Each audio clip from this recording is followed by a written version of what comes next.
Hey everybody. Me and my friends at the table doing shots, drinking fast and then we talk slow. And you come over and start up a conversation with just me, and trust me, I'll give it a chance. Now take my hand, stop a man in a jukebox, and then we'll start to dance. And I'm singing like, girl, you know I want your love. Your love was handmade for somebody like me.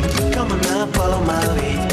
I may be crazy, don't mind me. Say, boy, that's hello everyone, welcome. Can you hear us now? Good, okay, I lowered the music a little bit. Great, welcome. Someone's still dancing, Simon, yeah.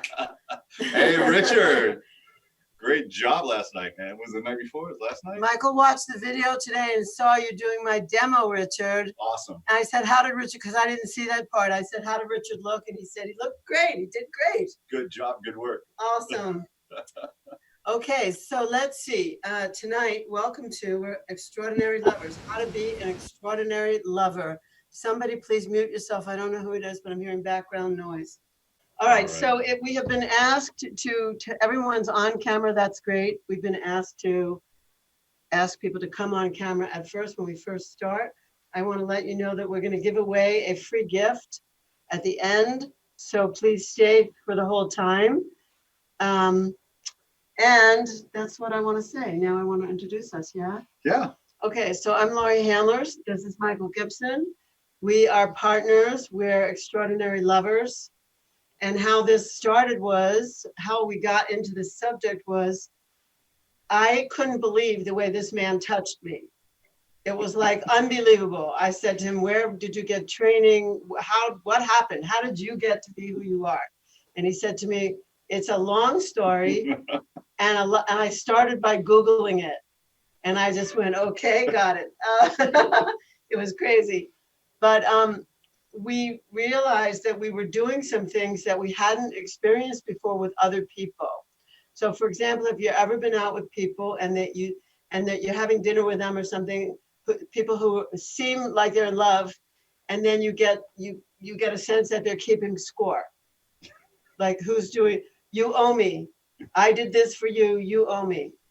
Or we've had people just start fighting or arguing and they just go in communication loops and one is talking and the other is talking and nobody's listening. So what we found was we had something different. Both of us have communication skills. You're going to find that out. It's like he got trained separately and I got trained separately, and we're going to give you a little bit of that. And then what we did together. Is that true? That's a true statement. Yeah. So tonight, so I'm a Tantra teacher and a ISTA lead. I've been doing this for like 22, 23 years. Michael's been studying Tantra. He studied like individual Tantra sessions at first, and then finally came to a Tantra class when we met. He finally came to a class with people and got the whole scope of it. And somehow we came together, and you wanted to talk about when you meet someone who meets you. Yeah. So tell them a little bit about that. So in relating to Laurie, Laurie and I kind of, when we first got started, we didn't know that we liked each other. So there's a story around that. We'll tell it to you sometime, but for now, what we discovered is that we were two sovereign beings who met each other. And so what we didn't do was set up a relationship in which to be able to relate to each other. Now, how many of you are in a relationship? All right, a few of you, okay. So this is gonna be a little bit of a different kind of take or a slice at what relationship looks like. For us, what we said was, and I said, I'm not really good in relationships. He said to me, don't try to have a relationship with me. It doesn't work, I'm no good. I said, I feel like I dilute when I get into a relationship, like I become someone other than who I really am. And so we set up a boundary for each other. And that boundary was that you're a sovereign being and I'm going to relate to you as a sovereign being, and I'm a sovereign being, and please agree to relate to me as a sovereign being. And that's what we did. Really different. We bypassed the relationship and started relating with each other as sovereign beings. So that was the beginning, kind of the genesis of how we started having this extraordinary experience of love. And it all started, I think, with Lori having this incredible book called Sex and Happiness. And I learned, I don't know if how many of you read her book or have her book? Yay. Okay. Edie, Serena. Yes, Hope. Okay, yeah, Hope. Okay. Hope, will you put it in the comments? Sex and Happiness, the Tantric Laws of Intimacy. So in that book, I began to discover all of the things that I needed to learn to become tantric for myself, like self-love. That was like huge for me. Now I had been practicing tantric touch, so I'm very skilled in the art of tantric touch. Look, he has really great hands. Thank you. But in the world of tantric living, that's where Lori really gave me my education. And so I'm thrilled to be able to now work with her in this, like arena of what it is to actually be in an extraordinary love affair and have it be juicy and new and unknown and all of those things. So tonight we're going to, and so just in case we'll give a couple of facts about us. Mm-hmm. We've been relating to each other for exactly 4.5 years. Yep.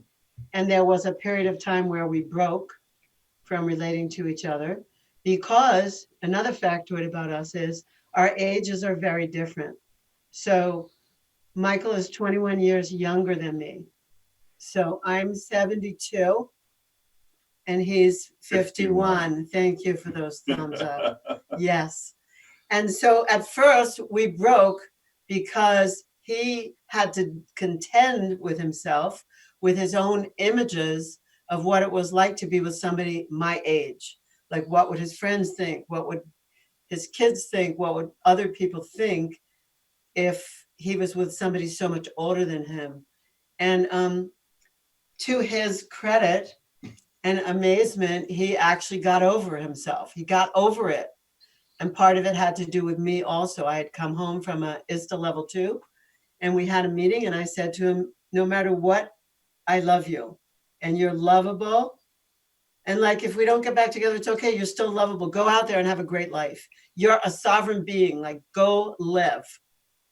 And he took that for a few months and then he texted me and said, can we get together?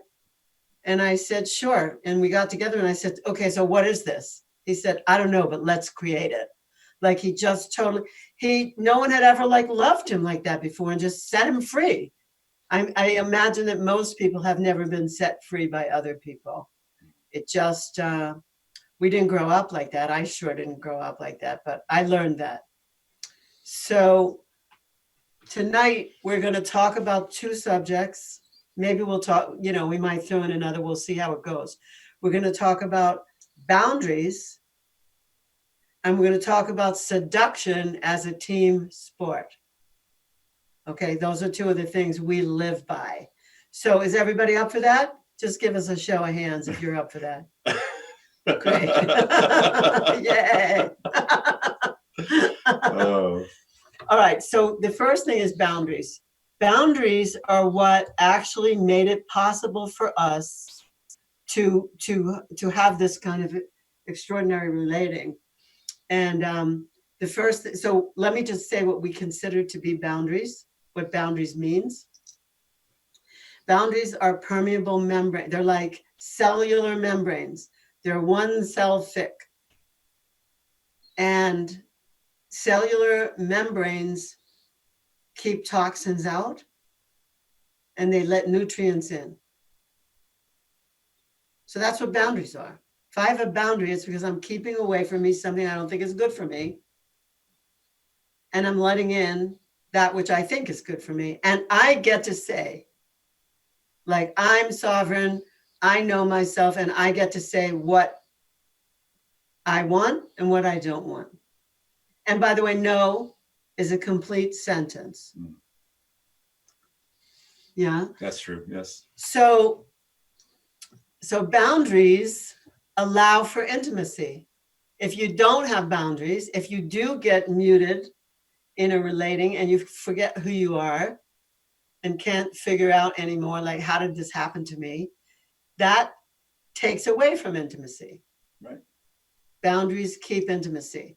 So I want to let you know that, oh, and boundaries are changeable. They're mutable also, like, but I'll say that in a moment. First, I want to say that Michael was the first person who expressed a boundary. It wasn't me. So I know a lot of people think, women have to have their boundaries. Well, we do, but so do men. So does anyone. I don't care who you're relating to. If you're in a same-sex relationship, people need to know their boundaries. And if you don't know who you are or what your boundaries are, you need to do some powerful emotional release, which means you have to go back and watch a presentation that I made a few nights ago, because you need to get clear. Yeah.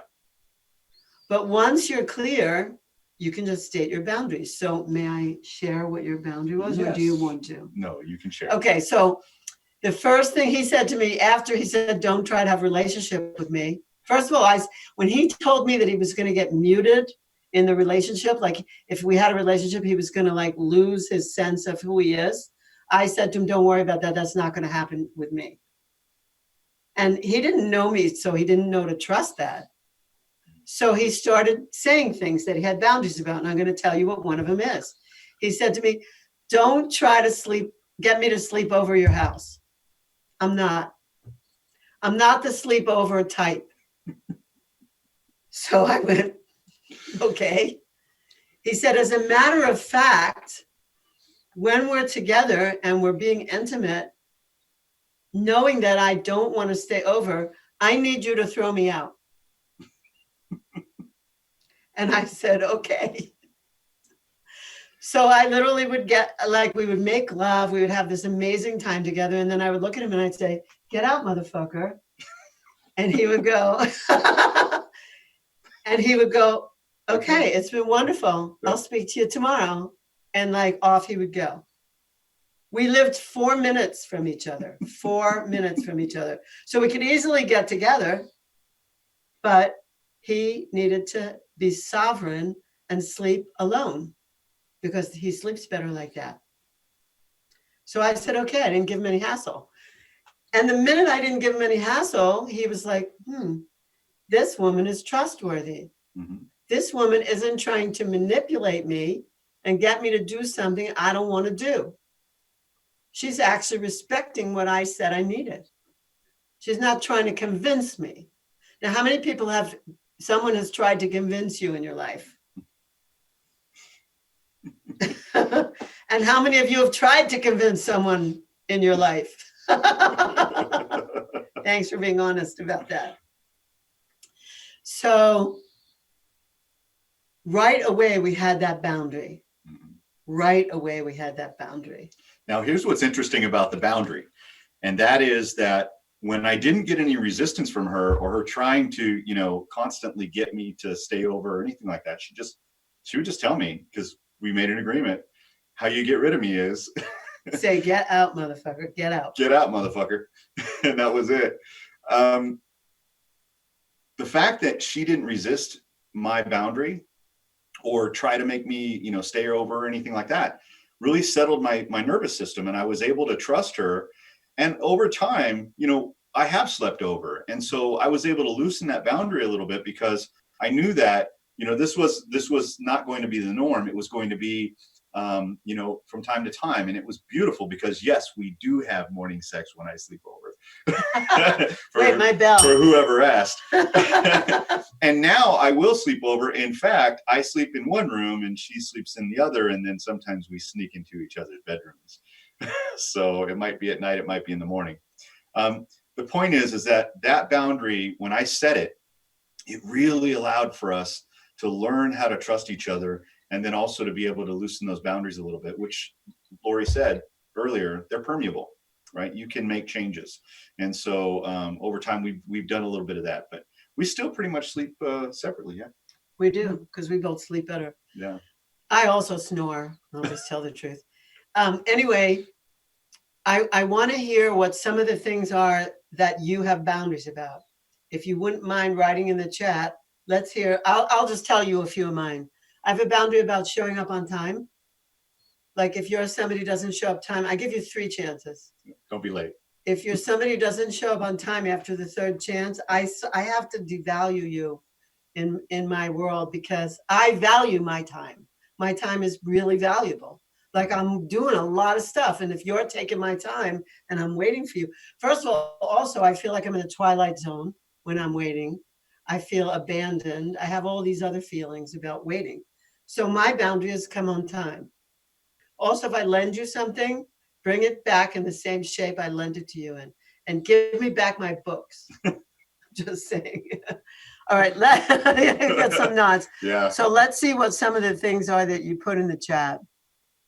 Your big boundary is not bringing other people into my bedroom. Okay, Yeah. got it. That's a great one. Good to know. Yeah, it's okay to not sleep over all the time. I bet you never heard anybody just say that. It's okay. You don't have to sleep over all the time. What else? Your partners in your bedroom. Okay, I got it. I get that boundary. That translates, yeah. That translates. Somebody else's energy is in your bed that you may or may not be relating to, and you don't want that energy in your bed. I totally get that. Yep. What else?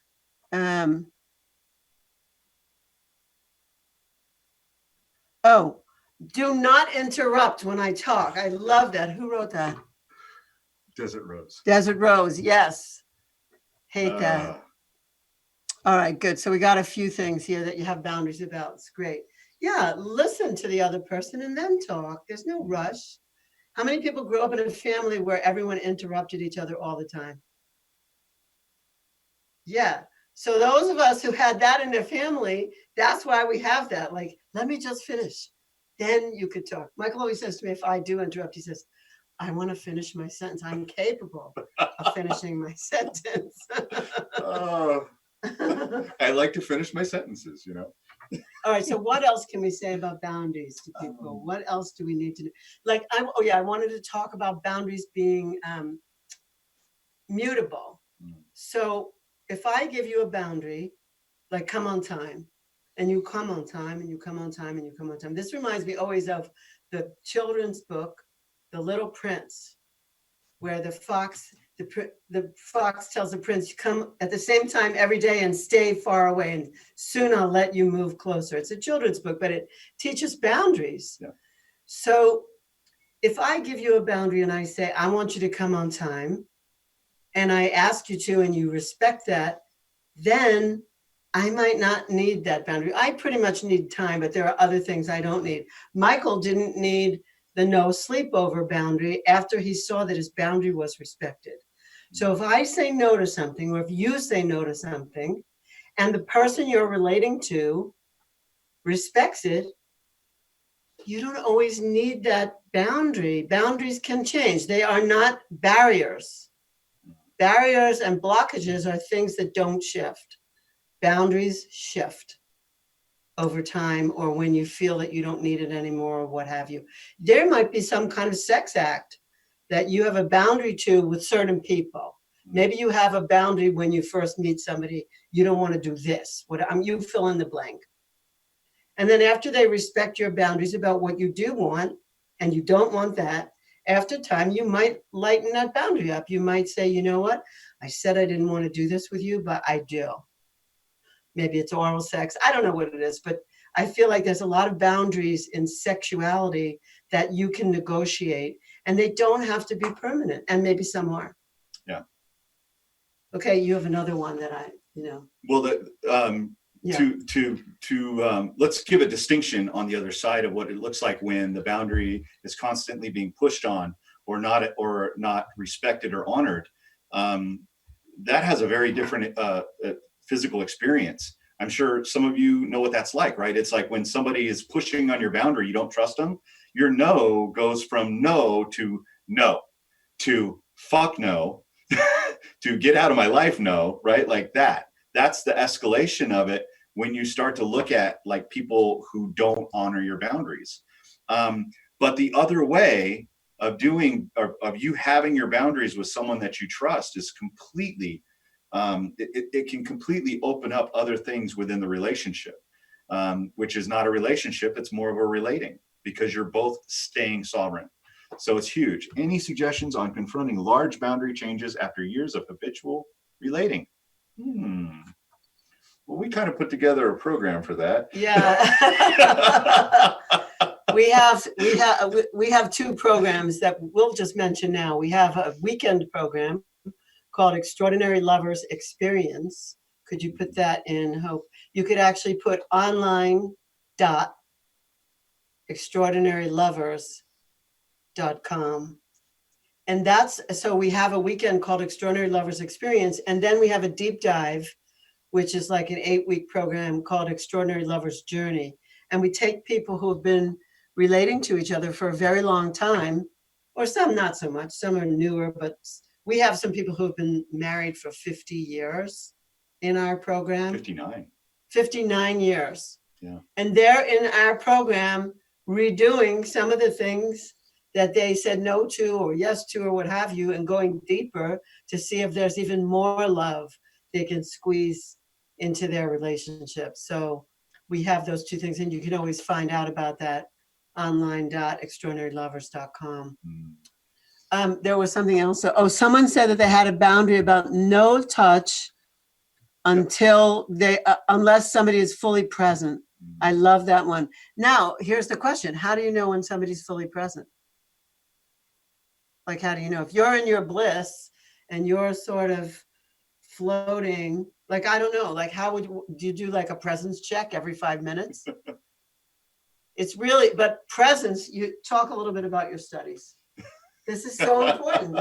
This is how the whole course started. Well, a couple years ago, 2-3 years ago, I started doing surveys because I was really interested in what I was finding happening with men and women. And so I started asking the question because I didn't know. I was like, did your parents ever give you the talk when you were growing up? And so I asked about 300 men and women that question. 70% said no. So I went, okay, that's interesting. And then I got really creative and I said, all right, let's just take a number.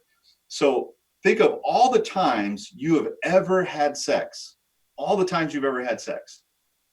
And think about what the percentage is of all the times you've ever had sex were a level 10, like mind-blowing sex, amazing, mind-blowing sex, right?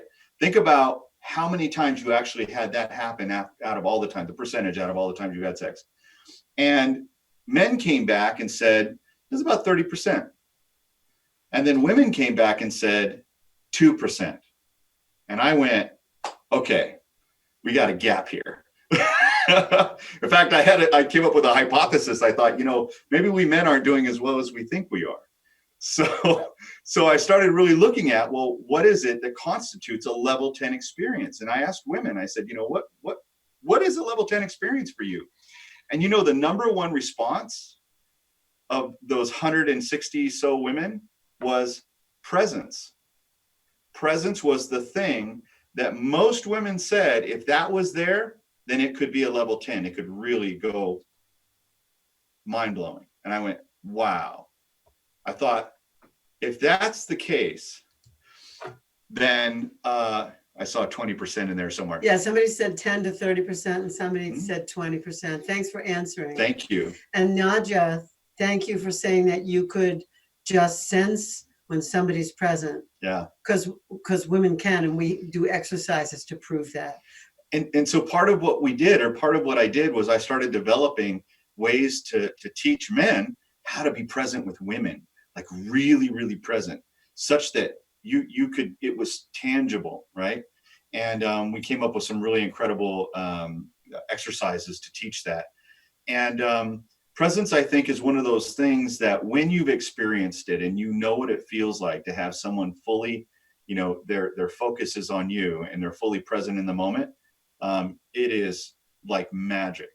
You can't go back to settling. Yeah. The world falls away. Presence. You go into shamanic time, like all those things happen, right? So that's what we advocate, is that people really get present with each other in their own relating. And how they do that, there's a couple of different ways to do that. Unfortunately, that's not part of our workshop today. But we have it for you. We will have it for you. So yeah. I do want to. Richard's like, drop the pencil. So what I do want to say, somebody asked if these boundary things that we're talking about is good with family relating also. And yes, it's true. Now your family, to say to your family, I'm a sovereign being and I'm setting down, like you have to actually sit your family down and say, I took a workshop on boundaries and I'm going to have boundaries from now on with you. And they're all going to go, nah, like families are the hardest. People who just meet you are much easier. Yeah. So families are difficult and you do need to sit your family down and say, there's things I'm going to say no to. There's things I need a boundary about. And by the way, so do you need some boundaries. Like in my family, there were no boundaries. That's what boundaries was the hardest chapter for me to write in my book.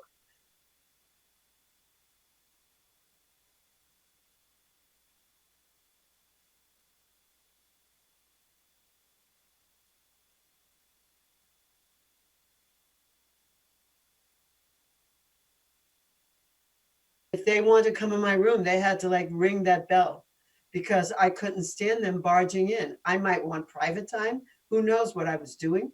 And it was like, what are you doing just barging into my room? That's why we have doors. So those of you who've seen me do yoga boxing, that came out of somebody saying to me that I didn't have any boundaries. And I didn't. Who's laughing? Natalie. I didn't have any boundaries. And that's why that person, that partner of mine at the time, invented this. And then I tweaked it and together we introduced it into the world. But it's because I would just barge in because that's what I learned. Wasn't my fault. It's just what I learned. I didn't even know what the word boundary meant. So boundaries are really important. They keep out toxins and they let in nutrients.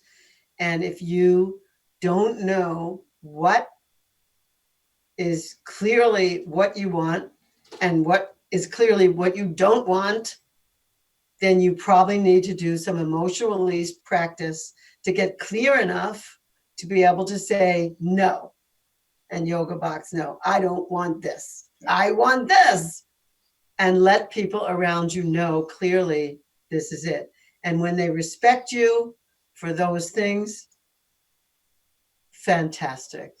Really, really, really fantastic. Now, boundaries is part of what we're going to be talking about when it comes to seduction being a team sport. And so we're going to go over what boundaries are inside of this methodology that we use. And Lori taught this to me. Quick story. The first time we ever got together and like a date. Well, date, made love, had sex. Lori and I did this thing called the bubble. She introduced it to me and I was like, okay, whatever. And I said to him, just humor me. Yeah. And he went, okay, I could do that. And so now we do it every time. That's it. Yeah. Every single time we are together intimately. And even when we need to have a very intense conversation, we make a bubble. Yep. So shall we model this for them? Let's make a bubble. We're going to show you how, and then we're going to show you how to do it yourself, and then also for yourself if you're not with someone, okay? So first we look into each other's left eye. So that's the eye across from your right eye. A lot of times people think it's the same side. It's not. Okay, and then we take a breath and we bow. And then we breathe up.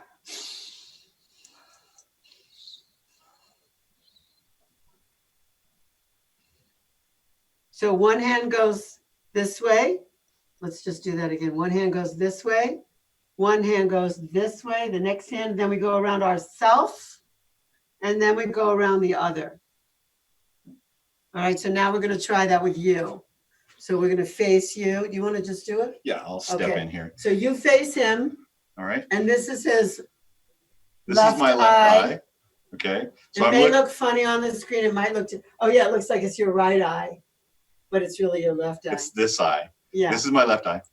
And so what we're going to do is we're going to start with going into prayer pose, okay? And then when you're with someone, you lean in and just touch the third eye with that person. So I'm going to lean in, touch the third eye. And then what we'll do is we'll go ahead and bring with the breath, bring up and come this way. Okay. Breathe again and come this way. Right. Another breath over yourself. And then over the other, all the way around your back. You want to touch your hands in the back when you complete. Now you've got a full bubble. All right. Does anyone need that repeated? This is so beautiful. You need it repeated, Desert? Desert Rose needs it repeated. Okay, one more time. One more time. You ready? Prayer pose. Lean in. Deep breath.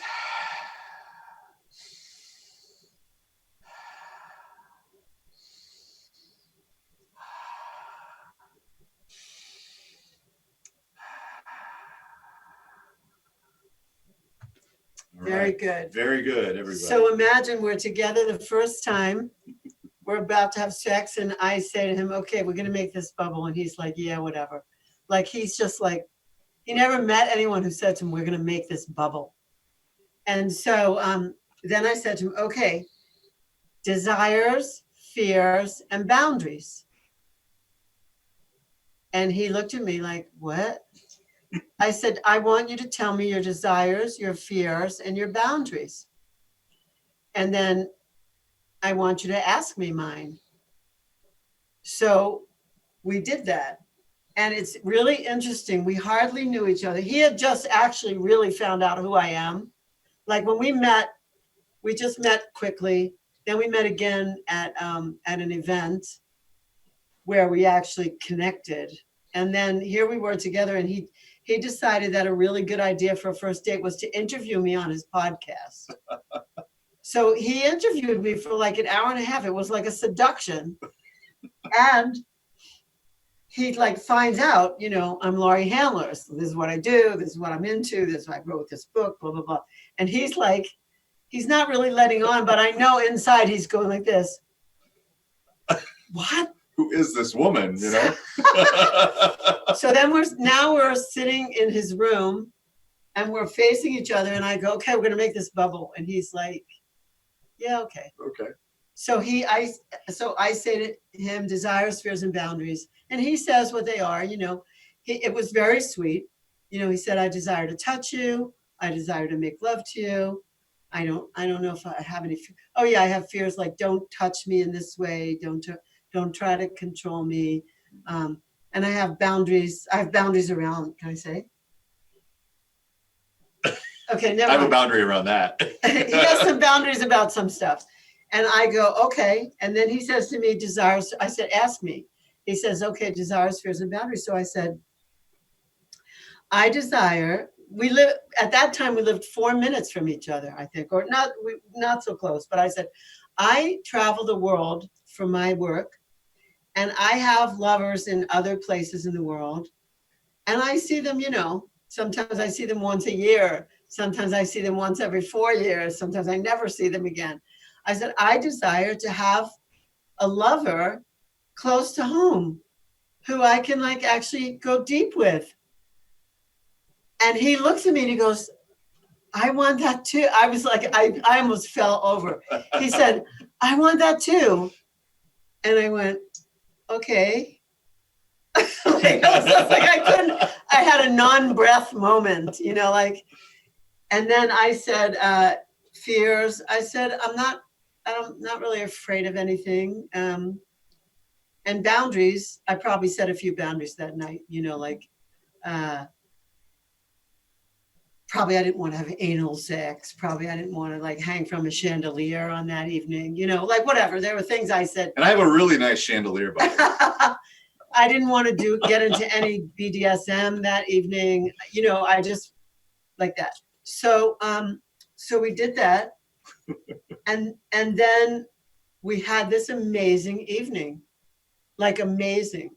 And when we finished, I looked at him and I said, did I say it just then? Yeah. I looked at him and I said, something's really different here from I've met thousands of partners in my life. I've met thousands of men. Something is really different here. I said to him, this is the first time we were ever together intimately, and you fucked me like you meant it. And he looked at me and he said, I did. And I just went, like, I don't know, my stomach flipped over, like it did things. I felt so vulnerable. And then he said to me, I'd like to see you again, soon. And I went, okay, great. And every single time, even now, when we are going to get together intimately, we make the bubble. So I suggest that you make a bubble. I suggest that you make a bubble with your current partner, if you have one. And I suggest that you make a bubble with a new partner when you have one, because you can hear each other and you have a conversation. Now, of course, new partners, you have to have the safer sex conversation as well. We had that. Some of us call it RBDSM, your relationship status, your boundaries, your sex history and sexual testing, and the meaning. What would it mean to you if we had sex? What would it mean to you if we were intimate? And that's a very important one. Like it can run the gamut. Meaning could mean, I need you to call me the next day. I need you to text me the next day. I need you to tell me what kind of a time you had. Or meaning could mean, would it be okay with you if I just was with you one time and never again? Like I just might want to be with you right now, but I might not want to be with you ever again. Is that okay? Meaning is so important. A lot of times people they do, when we last tested, what were the results? How's that? Da da da. But they don't say what it would mean to me. Does it mean we're starting a relationship, or does it mean that we're starting, if you're creating that's the thing it becomes. D is desires. Desires. Yeah. So anyway, the meaning is important. It's vitally important.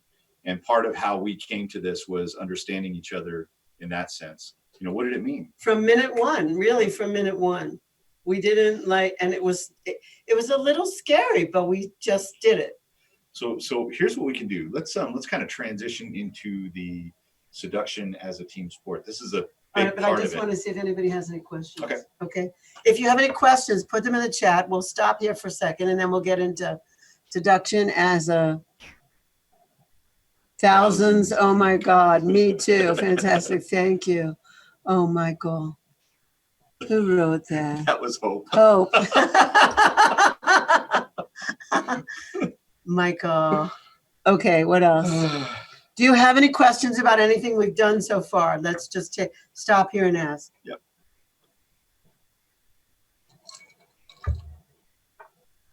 Oh, yeah. Thank you, Desert Rose. And Hope just put that into the chat. Yeah, it's right above your comment.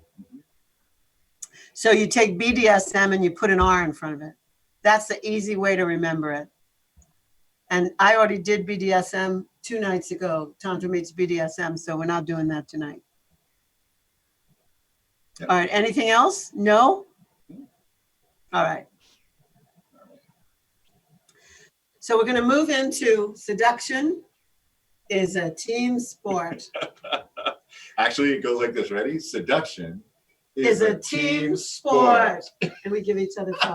Okay. So have you ever been in the position where you felt like you were the seducer and the other person wasn't giving back? Anyone? Mm-hmm. You're the one doing all the first moves, second moves, third moves. Making all the moves, doing all the things. Yeah. You were the person making all the moves. Okay. And possibly you were relating to somebody who was a pillow princess or a pillow prince. Somebody who just not going to make, they're not going to, they feel, I want you to desire me. I want you to seduce me, and I'm not doing anything. I'm laying back. How's that working? I First of all, I can't even imagine that I would be so bored out of my mind if I was not making any moves. Like, where's my creativity going? Right. So seduction is a team sport because it takes two to tango, as they say, Ramel. Ramel was my tango teacher at one point. He's even in Buenos Aires right now.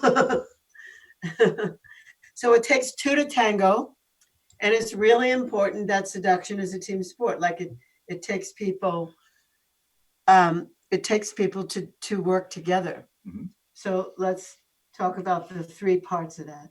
So the first part of seduction as a team sport is seducing each other before you have a sex session or a sexual experience.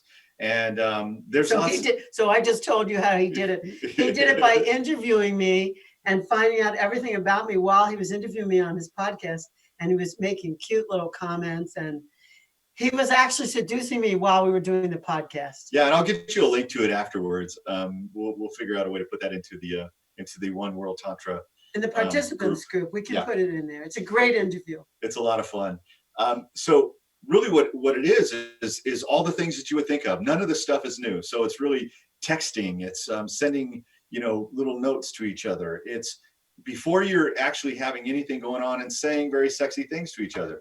Well, Lori, when she was away, she would send me these really cool like emails that were like chapters of a book. She would I would write a fantasy. She would write a fantasy to me, and I'd get it, and I would look at it and go, "Oh my God, this is really hot." And then I would respond with another chapter or another writing for her, and she would get it, and then we were back and forth as she was away, and she was coming 5 back. weeks. She was coming back. It was the longest road trip that I was away from him. It was 5 weeks. I was in Australia, New Zealand, Bali, and so we were playing with each other in that way, and we still do it today. And she'll send me tweets or emails or things like that, and texts, just to kind of like, hey, hello, hi. Well, I'm going to tell you something. This is a how do I want to say this? Okay.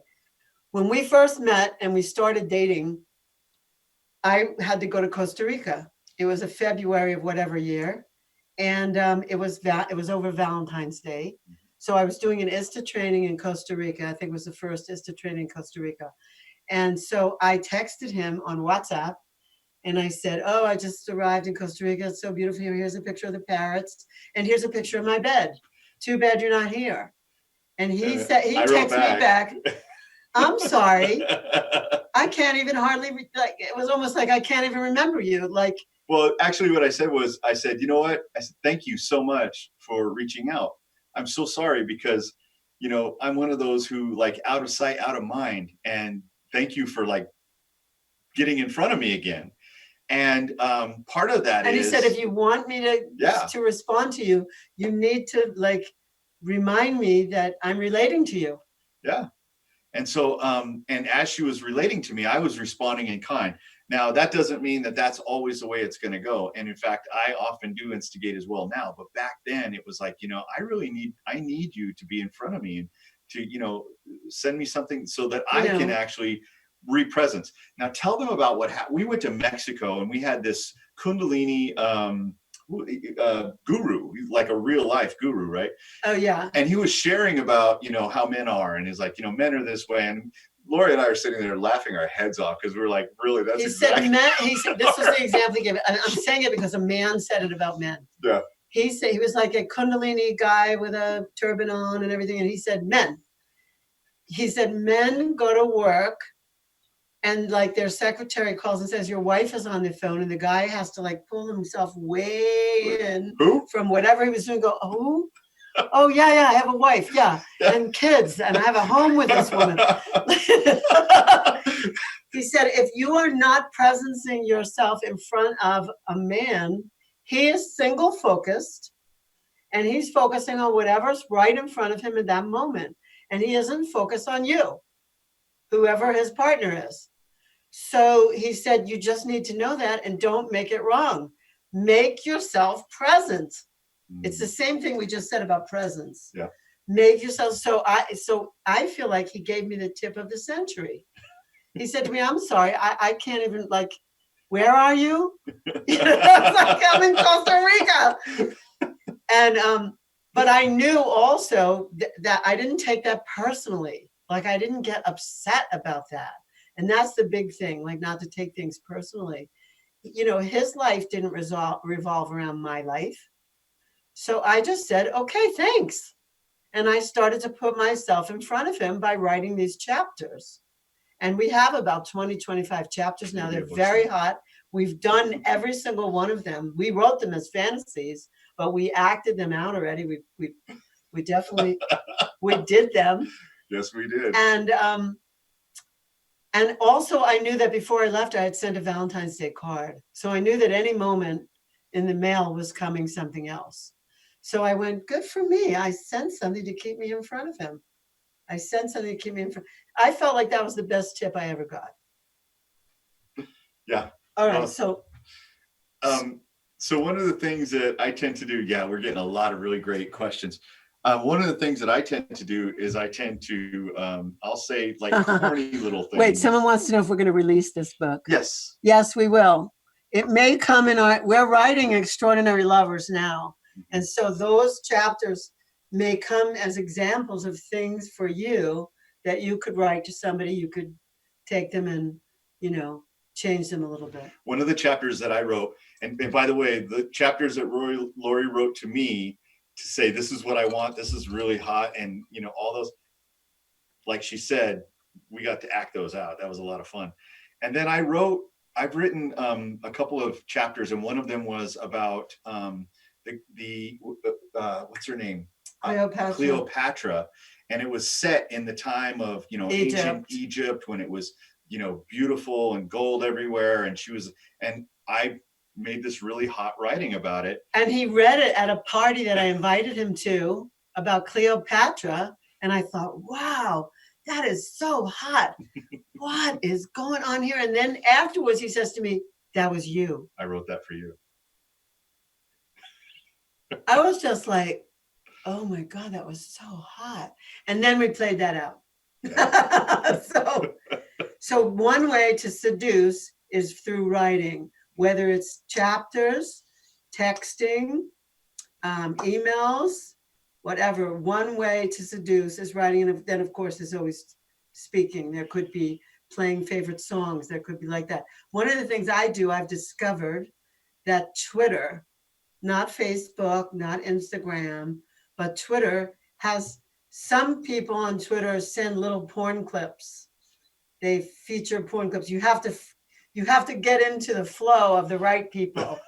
You know, you have to kind of like look up some sexy names on Twitter, find them, and then you can go there. And a lot of times Twitter does not censor short porn clips. So I used to go through this. Sometimes when I was away, I'd just be like, oh, shit. So I would just go through some Twitter porn clips, and I would find ones that I thought were really hot and that I wanted to try. And then I would send them to him.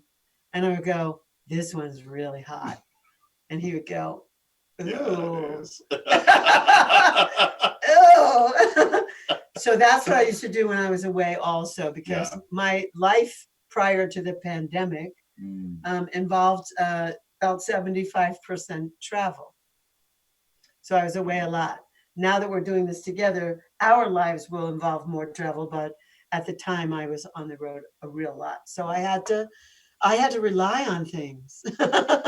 Yeah, and it's a wonderful game to play. So that's kind of before you would set up or be in a sexual session. And then what we do is we also seduce each other. Wait, here's a great question. During sex.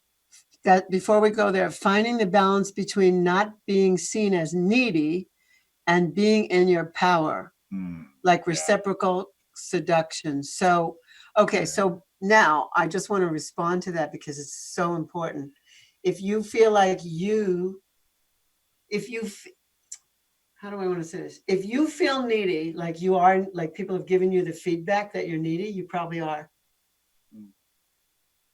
You probably are. And so you need to give yourself what you need. This is a chapter in my book, Sex and Happiness. Please yourself. I find that it's easier to give love when I feel in love with myself and I'm drawing from a deep well of self-love than if I'm trying to get it. Yeah. I'm trying to get someone to give me that love because I don't have it. So if that's something that you need to do some work on, get in touch with me, order my book. I have a whole chapter about that. Pleasing ourselves is really, really important because then we're coming from a position of full. Give yourself what you want. I don't care what it is. If it's self-love and sex, these work. If it's a gift, if it's flowers, if it's beautiful stuff that you want, that you're expecting from somebody else, give it to yourself. Stop being stingy. Give it to yourself. And then when you come to another, come from a position of full. And we could talk more about that. I could talk about that forever. But So yeah, please go ahead and put your questions into the chat. Make it a little easier for us to answer them. Now we're talking about during sex. So yeah, so come from a position of full. I love that. Yes. Yes. It's an overflow. It really does come from here and then it overflows outward. So yeah, full self-expression, being able to pleasure yourself fully. Men, that includes you. Knowing what it feels like to give yourself. Let me say this in a way where everybody really, really hears this. Be able to touch yourself and give yourself the kind of love that you desire from another. Like to be able to take yourself to a level 10 experience and discover what it really is to feel pleasure at your own hands. And then once you have that, and you can overflow it to someone else, you can actually share with someone else what really constitutes true pleasure for you. We call it certifying one another. yeah, I want to be certified on your body. Yeah. I want you to know that I'm paying attention to your body. I'm Good. in love with the shape of you. Thank you. That's why we take that from. Okay. So let's talk about during. So during sex, right? After you've done the bubble, you've given your desires, your fears, your boundaries. And in the case of creating from this, let's say you were to do a sex magic ritual or something like that, you would add intentions. And we're not going to talk too much about that, but that's something you can add in to the bubble at that time. And then as you move in to actually touching each other, right? What you can do is kind of to bypass the mind. The mind is really always active. It's always just going. And so one of the things that Lori and I learned from Om Rapani, thank you, Om Rapani. Some people were with me in Om the other night. Quite a few people on the screen were with me in Om. If you weren't, go back and see that video also, because there's some things to learn in there. So what we learned from Om Rapani was a system to bypass the need to actually form sentences or whatever in order to communicate what we really want, need, like, all the rest. And so rather than me asking Lori, oh, how does that feel, honey? And then I have to go into a paragraph. Her going like this, what she can do is she can actually use her mind to interpret what's happening in her body. So a lot of you've heard this, like you got to get out of your head. You ever been having sex and you feel like you're all in your head, right? Oh yeah. It's like, I can't get out of this thing. What's going on? Well, and then the second part of that is you need to get into your body, right? I got to get out of my head and into my body. There's like, should I come? Should he come? Should we come? Are we gonna come? Is anybody gonna come? Is it too fast? Oh God, that was too fast. Oh no, slow down. Oh no. And also, I've also said, oh, that's so good. Oh, that's so great. Oh, keep doing that. That is so good. And then the person changes what they're doing. So we have a way around and that. I go like, what just happened? Yeah, I'm guilty. Anybody else guilty? Come on. It's probably. Thank you. If you're breathing air, it's probably happened to you once. So what's really interesting here is that rather than going, I need to get out of my head and into my body, really what we've done is go, okay, my head is part of my body, so I can't get out of my head, but what I can do is just interpret what's going on in my body. And a great way to do that is at the end of this story. Lori came home one day or came home from a I training came home from another trip. with Omar Pani, and I said, "What was the hottest thing that you learned on this particular trip?" And she looks at me, and we're down by the fire in this little fire pit that Lori has, and she looks at me and she says, "Pinch my nipple," and I went, "Excuse me?" And she said, "Pinch my nipple," and so I did, and she looks at me and she said, "Two," and my eyes got this big. I said 6, 7, 8 is the sweet spot. I told this story the other night. Yeah. 6, 7, 8 is the sweet spot. And he's like, I said, pinch some more. So he pinches some more. And then he goes, "You like that?" I go, "I said 6, 7, 8 is the sweet spot." So 2 is obviously not enough. Yep. And so that changed the game. Yep. Being able to give a number and adding some pain into our pleasure changed the game to adding some pain. So we now give numbers for pain and then pleasure. So I'll go 6 pain, 6 pain, 8 pleasure, 8 pleasure. Like, instead of saying, "Oh, that's really good, that would be really good, why don't you do this?" Instead of going into explaining in a whole paragraph about how to touch me right now, I just give a number for pain and a number for pleasure. And if we're not doing any pain, then I just give numbers for pleasure. And when I'm getting, I'll actually just say to her number.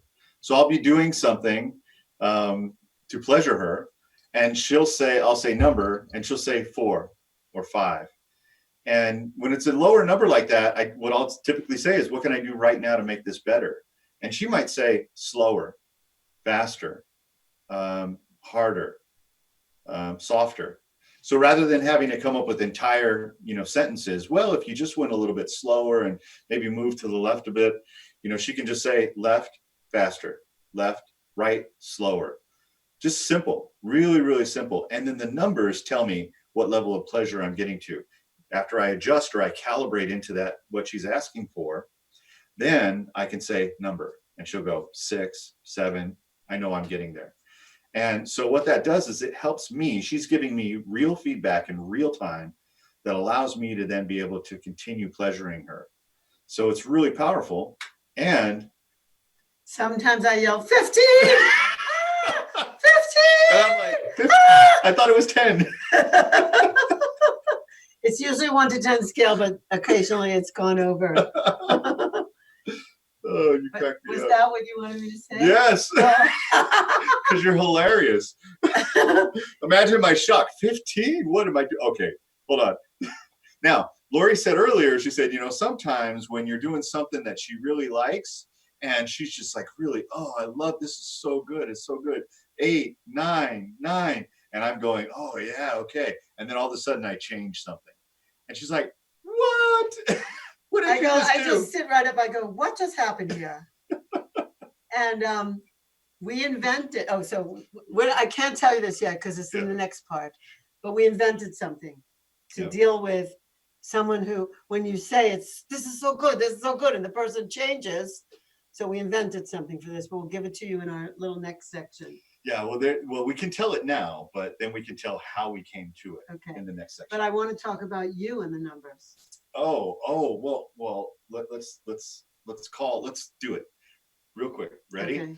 So when that happens, when she's totally in pleasure and then I change something up, we implemented something that's like what's on your browser, that little back button. So what we do, arrows. Yeah, when you click it, it goes back to the next screen. So she can say back button, and I'll be like, oh, okay. And then I'll go back to what I was doing exactly the way I was doing it. And then sometimes she might have to go back 2. So she'll see back by 2 or something like that. It helps me to continue moving in the way that she's looking for me to. And so who's ever had a partner who was too fragile to hear feedback about how they were moving in sex? Oh, come on, you have. Like, we all have. One of the things women said in the study that he did, he asked women if they fake orgasms. And one of the reasons women said they fake orgasms is to get it over with because they don't want their part to hurt. Number one reason was, I don't want to hurt my partner's feelings and say the truth about how the sex was. So I just fake an orgasm and then it's over. Now, if you've done that, I've done it. I have certainly done it. Like, I remember there was a scene in Clute with Jane Fonda where she was playing a prostitute and she goes like this. She looks at her watch while she's having sex with some John, and she looks at her watch and she goes, oh, oh, oh, oh. Yeah, she just does it so because time is up and time is money. I'll never forget that scene. You could go back and see Clute. It was a good old movie. Anyway, that women say they fake orgasms, number one reason to get it over with when they don't want to hurt their partner's feelings, but it's not going that well. Okay. Let's talk about the last one. Which, after? So Lori, I didn't know I had a boundary. And Lori asked me one day, she said, right before you're about to come, I would like you to give me a number so that I could help mitigate and so that you could go longer. And I pride myself, being a man who's done sexual tantra stuff, that I could handle my own ejaculation. I have ejaculation choice. I have for a long time. I'm a practitioner of Mantak Chia's, his practices. And so I felt like, no, I'm not giving you control over my, ejaculation. No, I've got this. It's mine. It's mine. And she's just like, oh, come on, and I went, no. And so she let off it. And after a while, I started seeing the wisdom and having her be my partner in the ejaculation choice. And so we came up with a number system for ejaculation. And what I do is I'll say, okay, I'm getting close, 7, 8. And I need to let her know at 7 when it's happening so that she can actually just slow down, back off a little bit, and allow me to recover such that I could start to continue to go again. And that has been a game changer for me because now I have a partner and I don't always have to just and she's like, when you have to stop, right, guys, so that you can maintain and hold and squeeze and move through that orgasm without ejaculating, right? She may still want to be riding and you're like, 7. Now, men have told, look, I've been teaching Tantra for a long time, over 22 years. And in my classes, men have told me that what they do to prevent ejaculation is think about the Super Bowl and the World Series. Now, I don't want to be in bed with somebody thinking about the World Series. I don't know about you. That's not a turn on for me. I'm with somebody and they're thinking about, I don't even know any baseball players anymore, but I'll just say Mickey Mantle. Mickey Mantle. Okay. I don't want to be with somebody thinking about that. I don't want to be with somebody thinking about the Super Bowl. And nor does my partner want to be with somebody thinking about her shopping list. I've heard both of those, by the way. Right. So, first of all, if you think somebody's thinking about the Super Bowl or their shopping list, pinch their nipple. I don't care if they're a man or a woman, pinch their nipple. That will take them right back into presence. Pinch it up to 7 or 8. That will bring them right back. All right. So that numbering system has worked out really well for the both of us. Yeah, it's amazing. And so these are just some of the things that we do during sex, while we're having sex, and it maintains that seduction. We're constantly communicating. I think that level of communication has really taken our lovemaking beyond. Excuse me. It's replicable 10, 10, 10, 10, 10, 10, 10, almost every time. I can't even think of a time when it wasn't. Yeah, it's amazing. Or maybe one. One time. All right. So then. Any questions about the numbering system, what to say, when to say it? By the way, it's your own creation. You don't have to do it the way we do it. Oh, let's see. Often I will get the answer if I ask, is there anywhere you'd like to be touched? want me to touch you more, they will say everywhere you touch is good. Ha ha, I think I do have good touch. Good. Yeah. But this will help. Yeah. This will help. And sometimes you're with somebody who's not telling the truth. Like I just want to say, I mean, I don't know about everyone on this call. I don't know about what your ages are or whatever, but when I was being brought up, one, I wasn't supposed to like sex. That made me a slut. So if I knew anything about it, and I'd say, oh, I'd really like it better if you like touched my breasts a little bit more like this, or touch my clit a little more like this, I'd be a slut. So I was supposed to pretend I didn't, and I wasn't, and I couldn't know anything about it. And then I would just go, yeah, everything is good. Oh, it's all good. I was afraid to take the risk to say, I want this. And I do feel like women are brought up to be indirect and just like so happy that they're getting attention. And that is bullshit. Like, we need to get what we want, just as our partners, whether they're women or men or gender bending, whatever they are, our partners need to get what they want too. Everyone deserves pleasure. Pleasure is our birthright. Yep. So the more conversations we can have about it and the simpler we can make them, the easier it is to communicate. Like if I say 7, that doesn't have slut involved. There's no slut there. Do you know what I mean? That's not in the word 7. So it's like,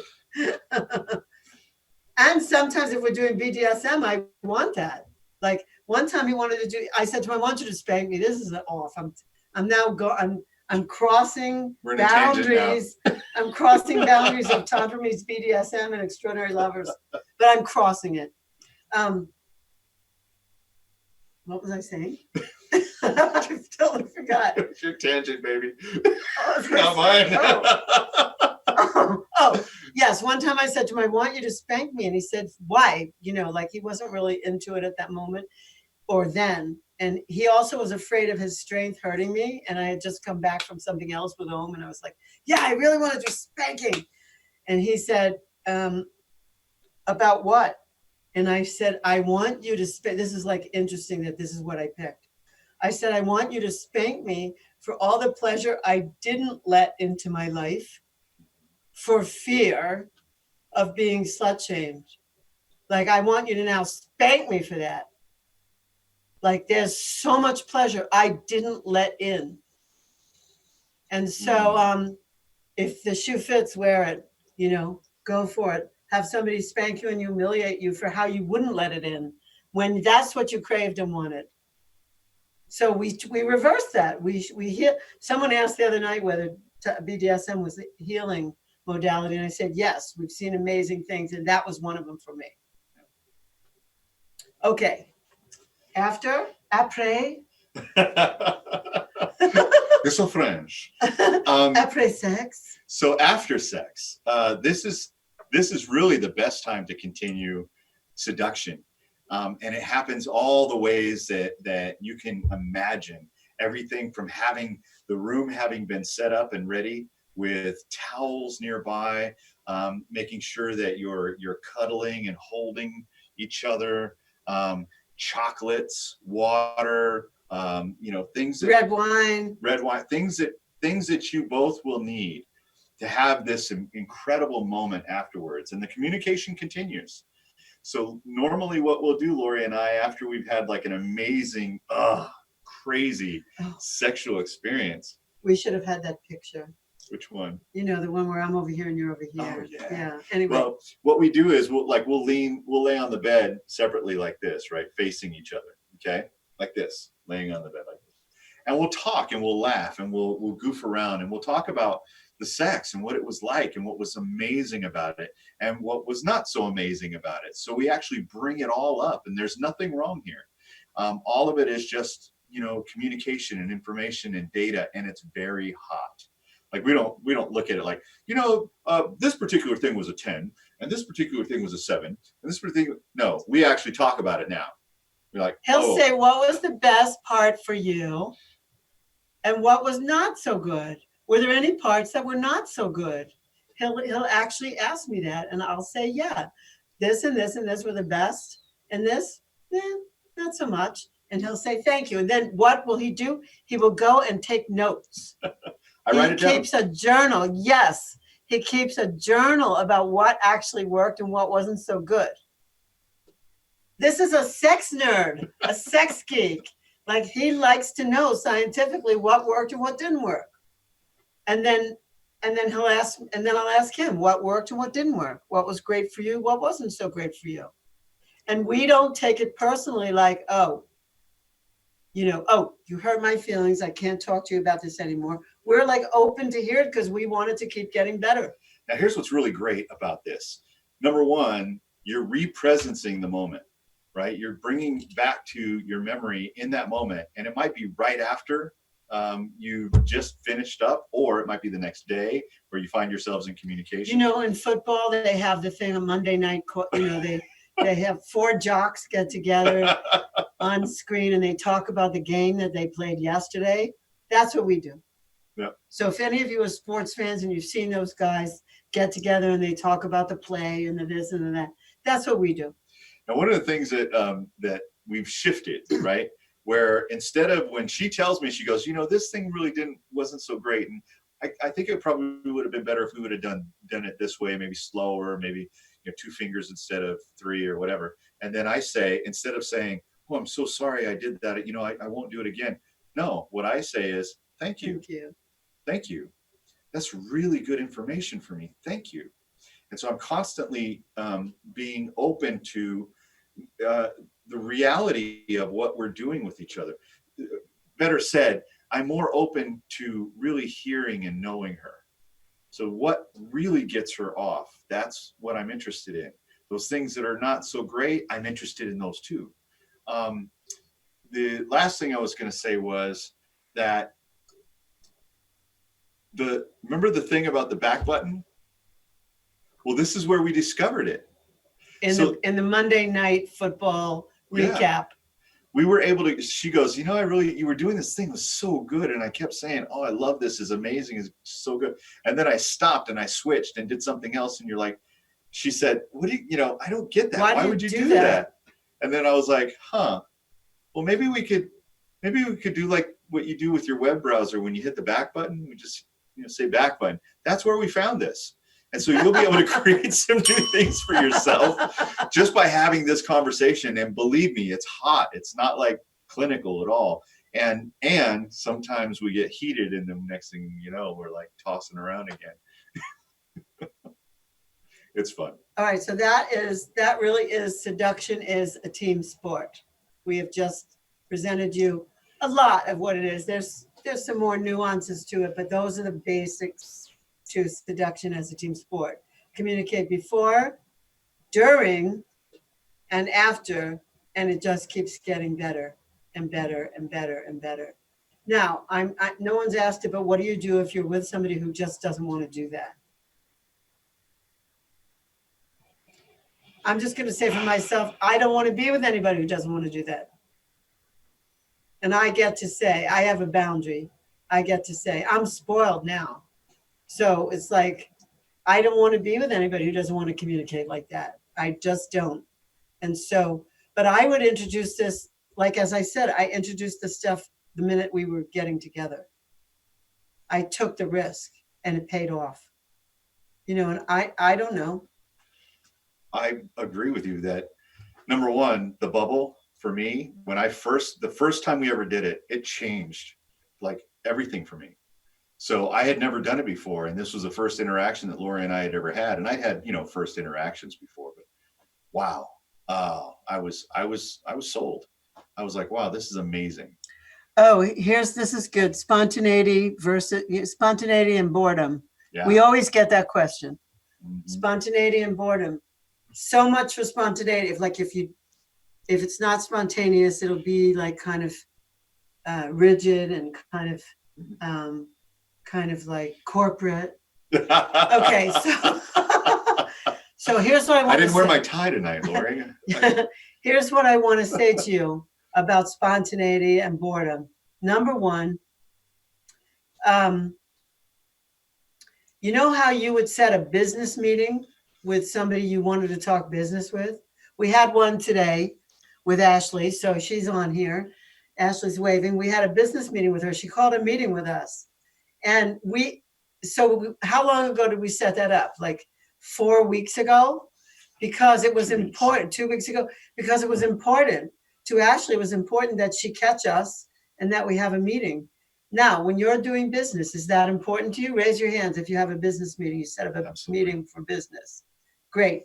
This is the business of relating. This is the business of love.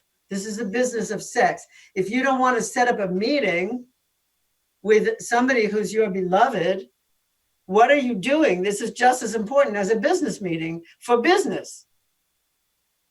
This is the, thank you. This is the business of life. So again, if you're with somebody who doesn't want to have a meeting like this, you need to question what you're doing with someone like that. You know, I'm not really telling you what to do, but I'm just holding the mirror and saying, you know, take a look. What are your standards? What are your boundaries? What do you need? What's necessary? You are not needy if you need a meeting. That's right. That is not needy. That is the business of life. So spontaneity, you get in we set dates because we're both so freaking busy. So we set dates, and inside of the container, we get spontaneous. Mm-hmm. But we set the time to have the time to be spontaneous. If we don't set the time, guess what? This thing takes over. This will take over your whole life. Truth. All of that takes over. And you don't want that to take over when your love and relating is concerned. You want to have the space and the time to be this way, to be loving and to create.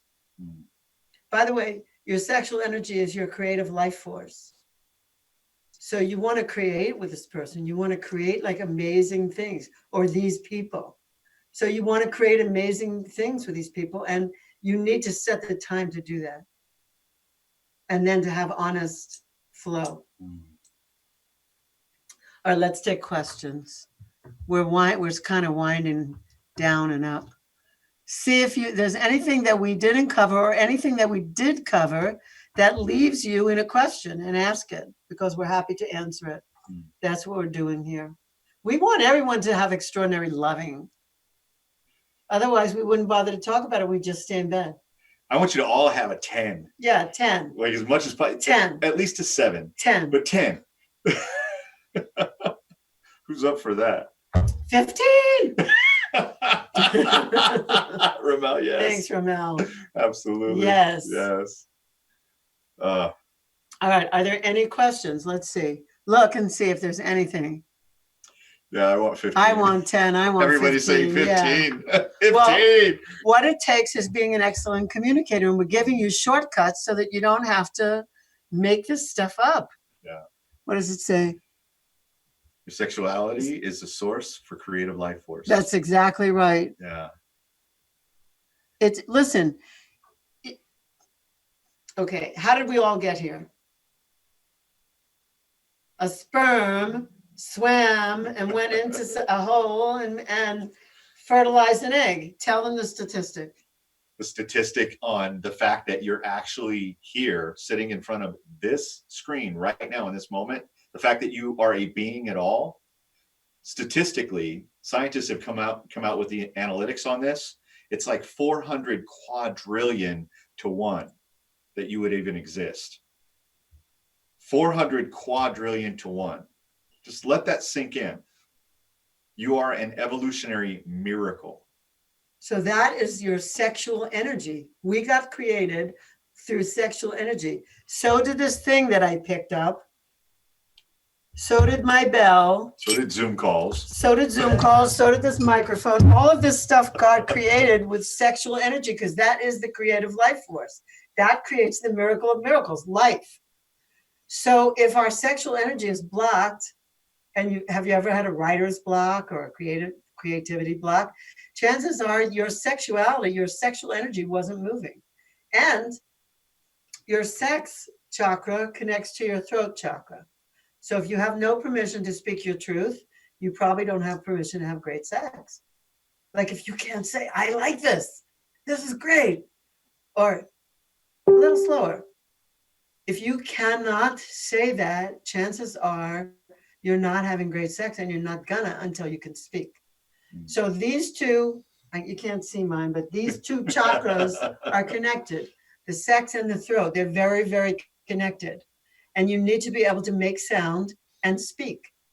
And you also need to be able to say, this is great. Oh my God, it's amazing. You need to be able to make sound. Tantra is breath, sound, and movement. Don't let anybody fool you. That's all it is. I can make a lot of Sanskrit words right here and say to you, it's the this and the Mahadeva of the blah, blah. Like it is breath, sound, and movement. That's all it is, Tantra. And it's making breath, sound, and movement for self and within self. And then it's making breath, sound, and movement with another or others. Sometimes we do a sex magic ritual with like 5 or 6 other pairs. We've done a sex magic ritual with 150 people. And some people did it solo with these, and some people did it together. And it was great either way. Because sex is the creative life force. So I'll just say this too. This is a whole nother thing, but I'm just going to leave you with this. We're not leaving yet, but I'm going to leave you with, I'm going to drop this. What does Alexa say? I'm going to drop this. I'm going to drop this on you. How many people here read the book, The Secret, or saw the movie? A few. Okay. They left the secret out of The Secret.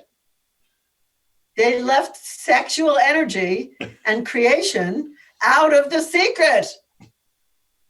Yep. It's like bullshit. Like there's the only secret there is like I use my sexual energy to create.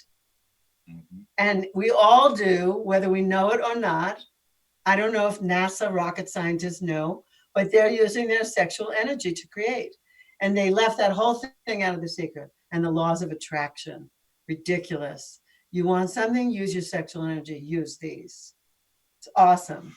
So anyway, I got into another tangent. Another tangent. That was free. That was included. All right, let's see if there's anything else. Any other questions that you might have about anything that we covered?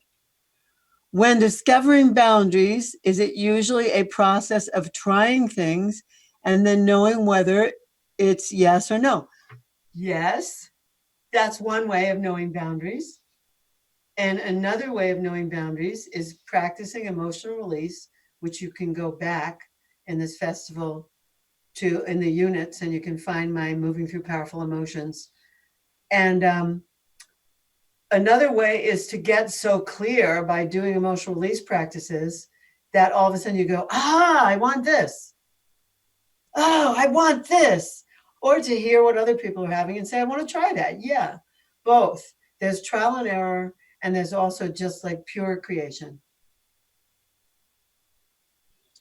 Edie, are you typing something? You're very close to your computer. I see you. What else?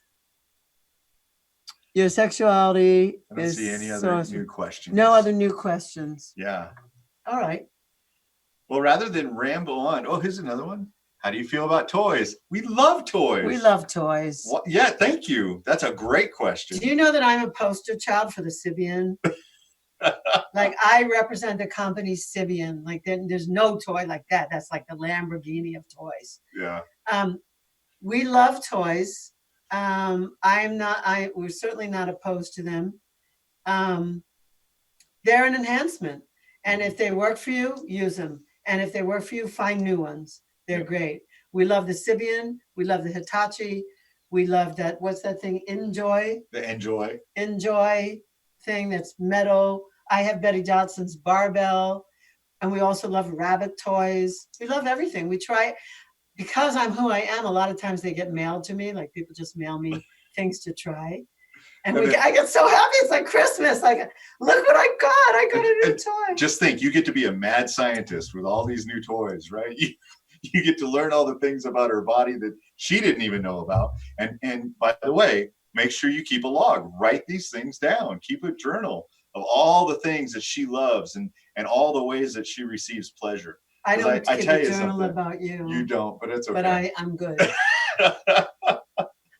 But you can definitely keep a nice journal around and write things down. Allow those things to come up in your head and just go back and use them for memory and also you're becoming someone who's like really really unique when you start writing things down. It's just it's a great method for knowing each other, especially sexually.